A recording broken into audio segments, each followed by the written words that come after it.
નમસ્કાર દર્શક મિત્રો, અભિપ્રાય ન્યૂઝમાં તમારું સ્વાગત છે। અંકલેશ્વરમાં લગ્ન પ્રસંગોમાં નાચવાના બહાને બાઇક ચોરી કરતા દંપતી સહિત 3 આરોપીઓને પોલીસે સુરતમાંથી ઝડપી લીધા છે। પાનોલી પોલીસે બાઇક ચોરીના 4 ગુનાઓ ઉકેલી દંપતી સહિત 3 આરોપીઓની ધરપકડ કરી છે।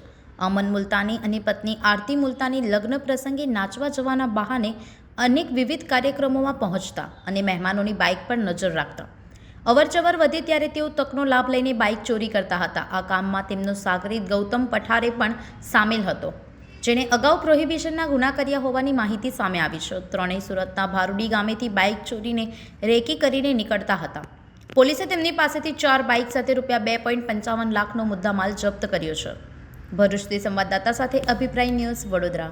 વધુ સમાચાર જોવા માટે અમારી YouTube ચેનલને સબસ્ક્રાઇબ કરો અને જોડાયેલા રહો ફેસબુક, ઇન્સ્ટાગ્રામ અને ટ્વિટર પર।